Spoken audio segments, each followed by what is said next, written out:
wabarakatuh. Perkenalkan, nama saya Yuvita Salma Pramudia dengan NIM 23505010011309 dari kelas KA. Saya di sini mengambil kasus PMK kembali merebak, puluhan sapi mati. Konfliknya yaitu kasus PMK penyakit mulut dan kuku di Kabupaten Pasuruan muncul kembali dalam kurun waktu 7 hari terhitung 14-20 Februari ini. Setidaknya ada 145 kasus PMK. Dari jumlah tersebut, 31 ekor diantaranya dilaporkan mati. Hal tersebut digunakan oleh Kepala Dinas Peternakan dan Kesehatan Hewan di Kabupaten Pasuruan, Dr. Hewan Ainur Alfiah. Merebaknya kembali kasus PMK sangat mengagetkan sebab mulai bulan Mei tahun 2023 hingga di penghujung tahun tidak ada laporan sapi terinfeksi PMK alias zero report. Yang lebih mengagetkannya lagi adalah banyak sapi yang mati tanpa diawali gejala seperti awal kasus PMK pada tahun 2022 lalu. Menurut Alfiah, sapi yang mati tidak menunjukkan gejala yang membahayakan seperti kuku yang terlepas atau mulut yang membusa. Sebaliknya, sapi hanya sakit panas 1 hari, kemudian keesokan paginya ditemukan mati. PMK kali ini lebih ganas dari penularan PMK di awal kasus 2 tahun lalu. Faktornya bermacam-macam, bisa karena virus telah bermutasi sehingga kebal dengan obat-obatan vaksin dan lain-lain. Kemudian yaitu menurut saya solusinya 1. Diadakan penyuluhan. Penyuluhan harus dilakukan secara berkelanjutan dan melibatkan partisipasi aktif peternak. Selain memberikan informasi teknis, penyuluhan juga harus mempertimbangkan faktor sosial dan budaya yang mempengaruhi perilaku peternak. Komunikasi yang efektif antara petugas penyuluhan dan peternak sangat penting untuk membangun kepercayaan dan mengubah perilaku. Kedua yaitu mencari informasi tentang PMK. Peternak perlu diberikan akses yang mudah terhadap informasi yang akurat dan relevan tentang PMK. Peningkatan literasi digital, peternak akan memudahkan mereka dalam mencari informasi melalui internet. Ketiga yaitu menjaga kebersihan kandang. Pemberian insentif dapat mendorong peternak untuk menerapkan praktik kebersihan yang baik, seperti lantai kandang harus diberi alas untuk mencegah sapi terluka saat berdiri atau jalan, dan kandang harus dalam keadaan bersih dan kering. Keempat yaitu mewaspadai terjadinya penularan. Pencegahan penularan membutuhkan kerjasama antara peternak, pemerintah, dan masyarakat. Kelima, pemberian treatment khusus.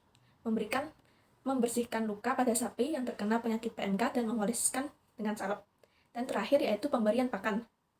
Pemberian pakan yang lembut dan mudah dicerna, dan pakan yang mengandung vitamin dan mineral untuk mendukung proses penyembuhan. Kesimpulan dari kasus yang saya ambil ini yaitu masalah PMK pada sapi tidak hanya melibatkan aspek teknis seperti pengendalian penyakit, tetapi juga aspek sosial yang kompleks. Dengan memahami faktor-faktor sosial yang mempengaruhi persepsi dan perilaku peternak, kita dapat merancang intervensi yang lebih efektif untuk mengatasi masalah ini. Kemudian saya akan menjelaskan bagian interaksi sosial dari kasus peternak yang ternaknya tersangkit PMK. Bagian-bagiannya nanti saya lampirin di sini. Peternak sebagai pemilik sapi. Peternak memiliki peran yang sangat penting dalam pencegahan dan pengendalian PMK. Kemudian yaitu Dinas Peternakan. Lembaga pemerintah ini memiliki tugas untuk melakukan pengawasan terhadap kesehatan hewan termasuk sapi.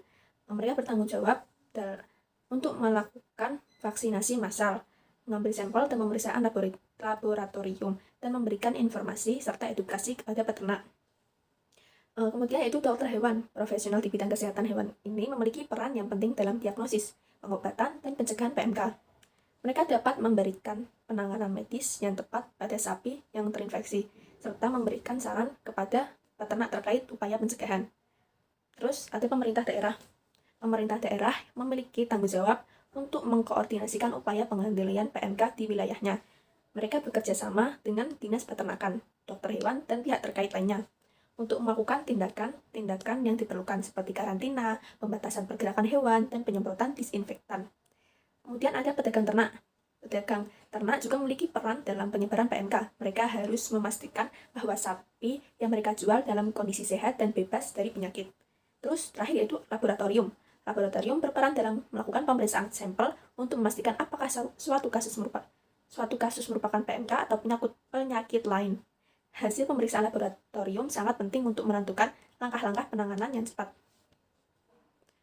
Kemudian yaitu interaksi asosiatif dalam kasus PMK.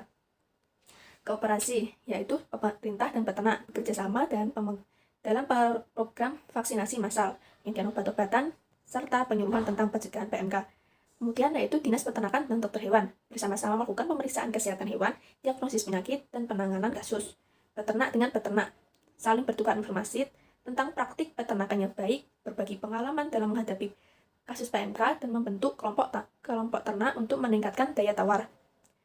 Yang interaksi kedua yaitu ada akomodasi.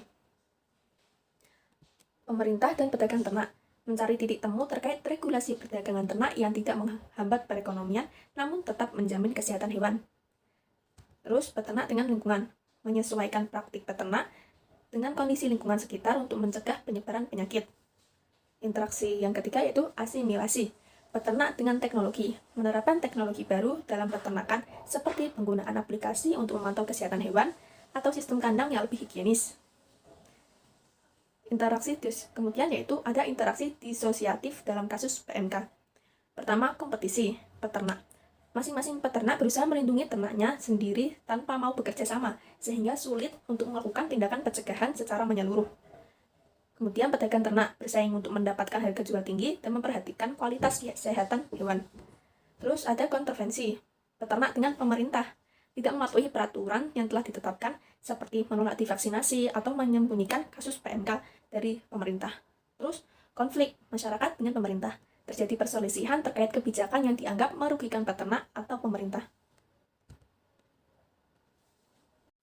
Selanjutnya, saya akan menjelaskan unsur-unsur kultural universal pada dunia peternakan pada kasus penyakit PMK pada sapi, yaitu kepercayaan terhadap kekuatan di luar diri. Animisme, banyak masyarakat percaya bahwa penyakit seperti PMK disebabkan oleh kekuatan gaib atau roh jahat. Mereka mungkin melakukan ritual atau upacara untuk menenangkan roh-roh tersebut. Mistisismenya, yaitu beberapa peternak mungkin percaya pada ramalan atau tanda-tanda tertentu yang terkait dengan penyakit ini. Solusinya yaitu peningkatan kapasitas sumber daya manusia, pelatihan petugas lapangan. Latih petugas lapangan agar memiliki pengetahuan dan keterampilan yang memadai. Kemudian bekerja sama dengan perguruan tinggi, jalin kerjasama dengan perguruan tinggi untuk pengembangan riset dan pendidikan. Yang kedua itu ada pengetahuan tradisional, pengalaman turun-temurun. Setiap komunitas peternak memiliki pengetahuan tradisional tentang penyakit hewan, termasuk gejala, pengobatan, dan pencegahan yang telah diturunkan dari generasi ke generasi. Penggunaan tanaman obat. Banyak budaya menggunakan tanaman obat untuk mengobati penyakit hewan, termasuk PMK. Solusinya yaitu integrasi pengetahuan tradisional dan modern. Validasi ilmiah, melakukan penelitian untuk memvalidasi klaim efektivitas pengobatan dan pengobatan tradisional. Kemudian kombinasi metode, kombinasikan pengobatan tradisional dengan pengobatan modern untuk meningkatkan efektivitas. Terus, promosikan penggunaan obat-obatan yang aman. Edukasi peternak tentang pentingnya pengobatan, tentang pentingnya menggunakan obat-obatan yang telah teruji keamanannya. Terus, yang ketiga yaitu ada praktik ritual, upacara penyembuhan ketika terjadi wabah penyakit. Banyak komunitas melakukan upacara khusus untuk meminta perlindungan atau kesembuhan bagi hewan ternak mereka. Pengorbanan dalam beberapa budaya, pengorbanan hewan dilakukan sebagai persembahan kepada dewa atau roh untuk menghentikan wabah penyakit. Solusinya yaitu penyediaan fasilitas dan infrastruktur. Klinik hewan. Bangun klinik hewan yang mudah diakses oleh peternak. Kemudian yaitu fasilitas karantina. Sediakan fasilitas karantina untuk hewan yang sakit atau diduga sakit. Terus penyediaan vaksinasi. Pastikan ketersediaan vaksin yang cukup dan terjangkau. Kemudian yaitu ada penguatan sistem surveillance. Laporkan kasus, dorong peternak untuk melaporkan kasus PMK segera setelah ditemukan. Periksa hewan secara berkala. Lakukan pemeriksaan kesehatan hewan secara rutin untuk deteksi dini. Terus gunakan teknologi. Manfaatkan teknologi informasi untuk mempermudah pelaporan dan analisis data. Yang keempat yaitu ada sistem sosial. Saling membantu. Dalam menghadapi wabah penyakit, masyarakat peternak cenderung saling membantu untuk dirawat hewan yang sakit dan berbagi informasi tentang pengobatan. Pembagian peran. Setiap anggota komunitas memiliki peran yang berbeda dalam menghadapi wabah penyakit, seperti peternak, dukun, atau pimpinan komunitas. Solusinya yaitu pendekatan partisipatif. Libatkan masyarakat, ajak peternak untuk berpartisipasi dalam perencanaan dan pelaksanaan program penanggulangan PMK. Buat kelompok tani, bentuk kelompok tani untuk memudahkan komunikasi, berbagi informasi, dan pelaksanaan program secara bersama-sama. Kemudian yang terakhir yaitu adakan sosialisasi. Lakukan sosialisasi secara berkala dengan bahasa yang mudah dipahami dan disesuaikan dengan latar belakang budaya masyarakat. Terus yang kelima yaitu ada sistem nilai. Pentingnya hewan ternak. Hewan ternak memiliki nilai ekonomi dan sosial yang tinggi bagi banyak masyarakat. Oleh karena itu, wabah penyakit seperti PMK dapat menjadi ancaman serius bagi kesejahteraan mereka. Terus kesehatan hewan. Kebanyakan masyarakat menyadari pentingnya menjaga kesehatan hewan ternak mereka untuk memastikan kelangsungan hidup dan kesejahteraan keluarga. Solusinya yaitu program asuransi peternakan, lindungi peternak. Berikan perlindungan finansial kepada peternak yang mengalami kerugian akibat penyakit PMK. Meningkatkan kesadaran, tingkatkan kesadaran peternak tentang pentingnya asuransi peternak. Kemudian yaitu posisi strata sosial masing-masing pihak yang berinteraksi dalam kasus PMK pada sapi dalam industri peternakan. Pihak-pihak yang berinteraksi dan posisi strata sosialnya, yaitu satu, peternak kecil. Posisi umumnya berada pada strata sosial yang rendah. Alasannya itu modal, memiliki keterbatasan modal sehingga rentan terhadap kerugian akibat PMK. Terus pengetahuan, seringkali memiliki pengetahuan terbatas tentang penyakit hewan dan penanganan kesehatan ternak. Kemudian ada akses terhadap informasi, teknologi, dan layanan kesehatan hewan yang lebih terbatas. Yang terakhir yaitu memiliki pengaruh yang lebih kecil dalam pengambilan keputusan di tingkat kebijakan. Yang kedua itu ada peternak besar, posisi berada pada strata sosial yang lebih tinggi. Alasannya memiliki modal yang lebih besar sehingga mampu membeli obat-obatan, vaksin, dan peralatan yang lebih baik. Terus pengetahuan, seringkali memiliki akses terhadap informasi dan teknologi yang lebih baik sehingga pengetahuan tentang penyakit hewan lebih luas. Aksesnya yaitu akses terhadap pelayanan kesehatan hewan yang lebih mudah dan cepat. Pengaruhnya memiliki pengaruh yang lebih besar dalam pengambilan keputusan di tingkat kebijakan, misalnya melalui asosiasi peternak. Terus yang ketiga yaitu pemerintah. Posisinya berada pada strata sosial yang lebih tinggi dalam konteks ini. Alasannya memiliki wewenang untuk membuat kebijakan peraturan dan mengalokasikan anggaran untuk penanganan PMK. Sumber daya, memiliki akses terhadap sumber daya yang lebih besar seperti tenaga, ahli, laboratorium, dan fasilitas karantina. Yang terakhir yaitu bertanggung jawab atas kesehatan masyarakat dan perekonomian negara. Yang keempat yaitu lembaga penelitian. Posisinya berada pada strata sosial yang lebih tinggi, terutama dalam hal pengetahuan dan keahlian. Alasannya yaitu pengetahuan, memiliki pengetahuan yang lebih mendalam tentang penyakit hewan dan pengembangan vaksin. Terus teknologi, memiliki akses terhadap teknologi yang lebih canggih untuk melakukan penelitian. Perannya berperan dalam memberikan rekomendasi kebijakan dan mengembangkan solusi untuk mengatasi PMK. Terus pertanyaan kedua yaitu adakah social mobility yang bisa Anda temukan dalam kasus PMK pada sapi? Sudut pandang yang berbeda yaitu peternak kecil, mobilitas negatif, peternak kecil yang memiliki sedikit sapi kemungkinan besar akan mengalami kerugian yang lebih besar. Secara proporsional, jika ternak mereka terkena PMK, hal ini bisa mendorong mereka ke dalam kemiskinan yang lebih dalam, sehingga terjadi penurunan status sosial ekonomi. Perluasan kesenjangan antara peternak kecil dan besar bisa semakin melebar. Peternak besar dengan modal yang lebih kuat mungkin memiliki sumber daya untuk mengatasi wabah ini dengan lebih baik, sehingga mereka bisa mempertahankan atau bahkan meningkatkan status sosial ekonomi mereka.